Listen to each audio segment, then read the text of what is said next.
Carolina del Popolo, del pueblo, de la gente, escribió esta novela que se llama La verdad silenciada.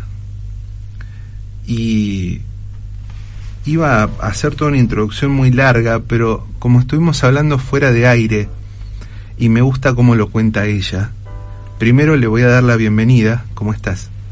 Muy bien, Juan, ¿cómo estás vos? Muy bien.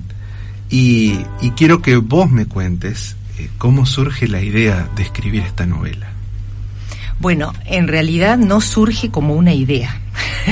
En realidad fue, yo creo que más un movimiento intuitivo, porque yo en realidad lo que quería hacer cuando comencé era escribir un anecdotario de la familia del Popolo, ¿no es cierto? Porque, bueno, tiene una historia la familia muy rica.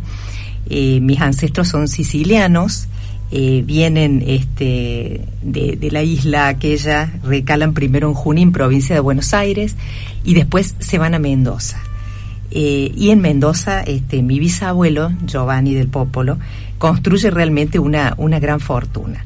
Y bueno, yo desde niña escuchaba historias familiares, y algunas historias tienen que ver con estas creencias que quizás son de las familias sicilianas o italianas, estas historias cuasi milagrosas, ¿no? Que uno dice, qué pena que con el tiempo se pierdan y que después mis hijos o mis nietos esto quede cubierto por un manto de olvido y nadie después pueda tener estos recuerdos. Entonces yo empecé a escribir como un anecdotario, y en realidad empezó a fluir una historia que inclusive tampoco en forma lineal, sino como en forma de salto entre Primera y Segunda Guerra Mundial, y bueno, y empezó a fluir una novela. O sea que no fue una idea ni fue un plan que yo trazara desde una estructura lógica como es la que estamos acostumbrados a utilizar cuando trabajamos, ¿no? Nuestros trabajos, nosotros nos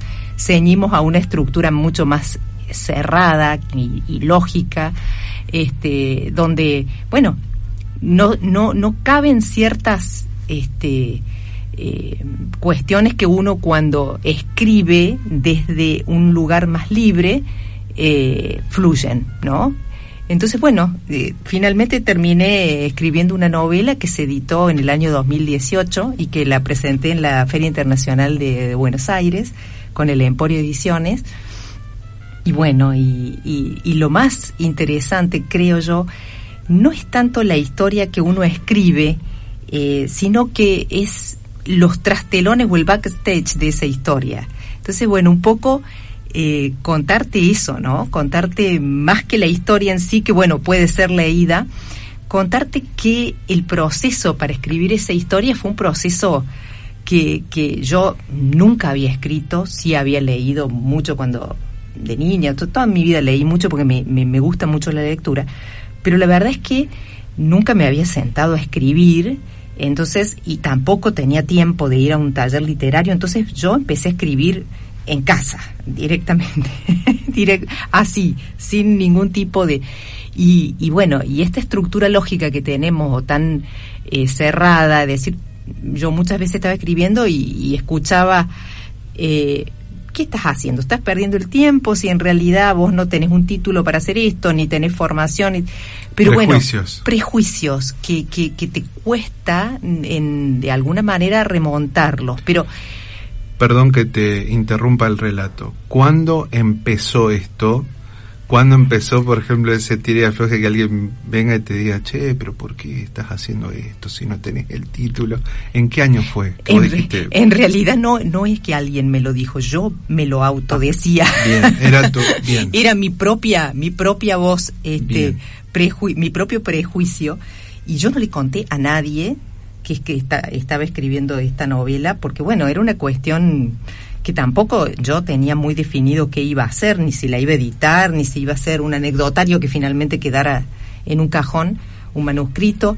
Para la familia, para tus hijos, algo sí, así. La verdad es que era no fue algo planeado, ni siquiera la trama. Yo creo que eso es algo interesante y algo que tal vez fue lo que me mantuvo vivo el proceso de decir, voy a seguir escribiendo porque había una fuerza mucho más allá de la lógica y mucho más allá de la estructura que tuve que derribar para poder terminar de escribir, pero que realmente te impulsa, y es esto, ¿no? Un poco, ¿cuántas veces nos detenemos y decimos, no, yo no estoy preparado para esto, yo no tengo un título, y bueno, quizás lo que escriba, y finalmente uno se da cuenta, no importa cuánta perfección técnica pongas en algo, sino cuánta alma, cuánto sentimiento pones en algo que haces, y que después tampoco tener una expectativa de un resultado X. Yo,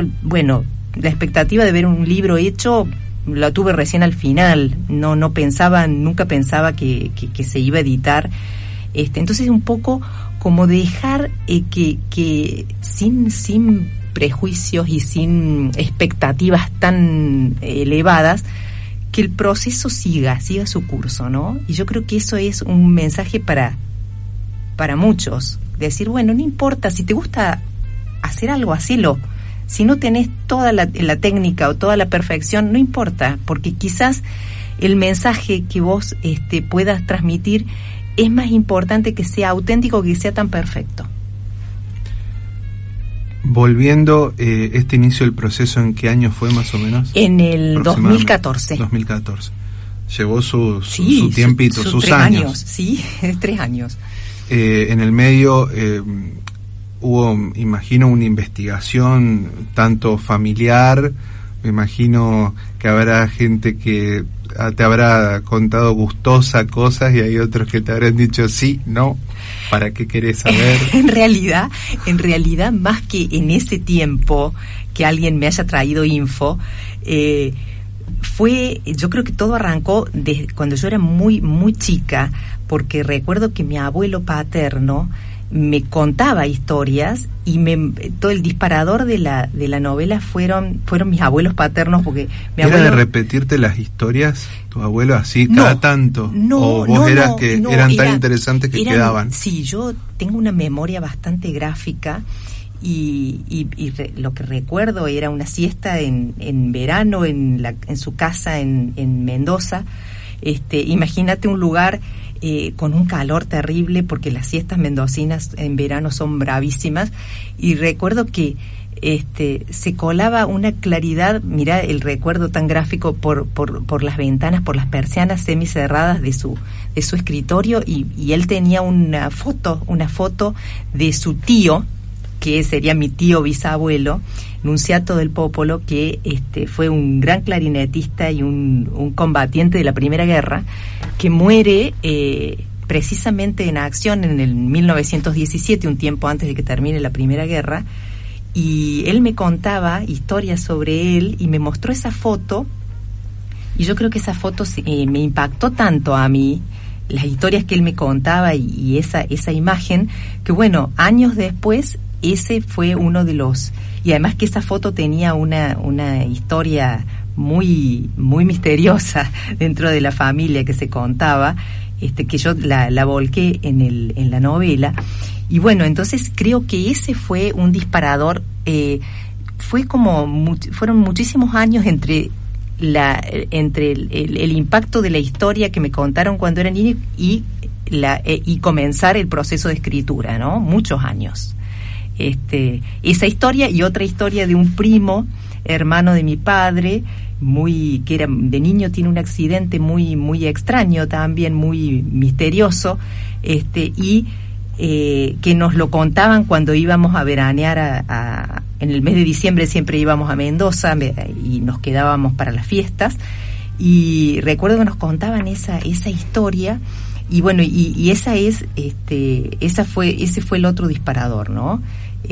Unir esas dos historias, y bueno, el resto fue como encontrar un cauce, encauzar esas dos historias medio surrealistas, familiares, en un cauce histórico entre Primera y Segunda Guerra Mundial, ¿no? Qué hermoso eso de conservar esos recortes personales de la vida de uno, más allá de trasladarlos a un libro, ¿no? Conservar y tenerlo vivo todo el tiempo, como en una especie de bucle bondadoso ahí a tu abuelo contándote esas historias donde está el sol que entra en la persiana, ¿no? Y me imagino ahí, no sé, tanto de la densidad o el calor, que todo eso te vaya, que vaya como moviendo y te vaya como trasladando.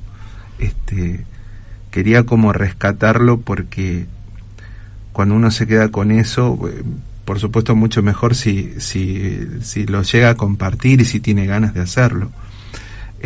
Pero me parece que son esos pequeños tesoros de uno que son de un valor incalculable, ¿no? Así es, realmente sí. Quería que me cuentes si ahí en eso, más allá de las historias, de la oralidad que está presente, si ya había como un interés literario en el sentido de autoras, de autores que te hayan marcado en ese momento, que te acuerdes, que tal vez te iniciaron y después, bueno, por cosas de la vida los dejaste, o que por cosas de la vida justamente los vas como retomando cada cierto tiempo porque te gustan, porque te fascinan. Bueno, mira, desde niña yo recuerdo haber tenido una colección casi completa de Robin Hood. Vos sos muy joven, pero la gente de mi generación, los libros Robin Hood con ese lomo amarillo eran infaltables. Y yo recuerdo que en las vacaciones leía muchísimo, cuando tenía más tiempo, porque bueno, en la época de clases, con las obligaciones y demás, no te permitían demasiado tiempo, pero bueno, las colecciones Robin Hood, Tom Sawyer, Heidi, me acuerdo cuando era muy chica, Luz en la selva, bueno, muchísimas historias. Después cuando ya fui más adolescente, bueno, me gustaba mucho leer Vargas Llosa, en casa se leía de todo, y bueno, yo la verdad es que he leído mucho en mi vida, y tengo una memoria bastante buena para recordar historias. Entonces, bueno, realmente eso me ayudó, pero a la vez también en cierta forma me frenaba, porque yo decía, yo voy a contar una historia y la verdad que no tengo idea de cómo hacerlo, a pesar de haber leído, porque cada autor tiene su sello personal, y además, bueno, me parecía como en cierta forma una osadía ponerme a escribir cuando yo no era escritora pero bueno, ese tipo de prejuicios yo insisto que hay que vencerlos, porque lo más importante es expresar algo auténtico. Creo que eso es lo que vale. Te invito, Carolina, que nos compartas un fragmento de esta novela que es La verdad silenciada. Bueno, les voy a compartir un fragmento que lo leo rápidamente y después les cuento por qué lo compartimos, si es que nos queda tiempo, ¿no? Sí, claro. Bueno, es Nunziato, era quien muere en la guerra, que yo les contaba, de quien vi la fotografía que mi abuelo me mostró, y que luego yo, cuando escribí la novela, la recuperé. Cuando me la trajeron, el dorso de la foto estaba con letras azules escrito por mi abuelo el nombre Nunzio del Popolo, fallecido en la guerra del 14, ¿no? Y les cuento que esta parte de la novela tiene que ver con la realidad, porque mi tatarabuela era Carmela, y yo imaginé esto cuando ella se entera, ¿no es cierto?, de la muerte de su hijo, y qué pasa después. Después de varios meses, cuando todo parecía haber regresado a la tranquilidad de lo cotidiano, Carmela invitó a comer a Vittorio, con quien Nunzio seguramente habría compartido las penurias del frente y las últimas horas de su breve vida. Él acudió al llamado acompañado por su hermana, pues la tristeza de los recuerdos que se avecinaban no lo dejaba recorrer el corto trayecto que separaba su casa de la de Nunzio. Cuando entraron, se sorprendieron por la entereza con que Carmela afrontaba la peor pérdida a la que pueda enfrentarse una madre. Sentados a la mesa, evocaron los años escolares y los recuerdos perfumaron el espacio de la ausencia definitiva. Carmela pidió a Vittorio que le contara todo lo que recordara de su hijo, de sus últimos días, de sus ilusiones y sus luchas. Él se armó de un valor que ignoraba que poseía y le contó que Nunzio había sostenido con su música y su fortaleza a cuantos se acercaban en busca de alivio y confianza. Su clarinete se había convertido en un talismán en el que todos depositaban sus esperanzas con la misma fuerza con que las supersticiones toman cuerpo cuando la muerte sacude los cimientos de la existencia. Carmela lloró sin consuelo cuando Vittorio le entregó el clarinete que traía guardado su hermana en un pequeño bolso. Los tres se fundieron en un abrazo que recordarían por siempre. Ella supo entonces, con una certeza poderosa e indestructible, que la música de Nunzio jamás moriría, porque había atravesado los campos de batalla infundiendo confianza y valor, porque su clarinete había regresado para quedarse en manos de la familia, porque las esperanzas y las supersticiones sencillamente jamás mueren. Ese clarinete, entonces, ahora, ¿dónde está? Bueno, les cuento, eso es algo que realmente a mí me sorprendió, y dije, qué bueno que pude vencer todos estos prejuicios para poder escribir la novela, porque, bueno, yo cuando novelé esto de que el clarinete regresaba a la familia, en realidad no sabía, a nivel consciente al menos, que el clarinete sí estaba. A 100 años de su muerte, porque él muere en 1917 y yo presento la novela en 2018, me cuentan mi padre que que cuando la novela llegó a Mendoza y la leyeron, lo llamaron y le dijeron, bueno, ¿cuándo va a venir Caro a presentar la novela? Porque tenemos el clarinete está en manos de una prima hermana de mi padre, que es música, y que, bueno, se ve que su padre mi bisabuelo le debe haber donado a su padre, que era músico, y su padre a ella el clarinete. O sea que aquella foto que yo vi cuando era niña y la historia del clarinete aparecen en la familia trayendo su música de nuevo 100 años después de su muerte. Un instrumento atraviesa música, el aire, la música, la guerra, la muerte, un océano, y ahora es una historia de la familia. Sí, qué realmente, eso, ¿no? Realmente fuerte, realmente sí. Te emociona. Carolina, ¿estás con algo nuevo? ¿Estás escribiendo algo nuevo? ¿Lo que se puede contar? Sí, se puede contar.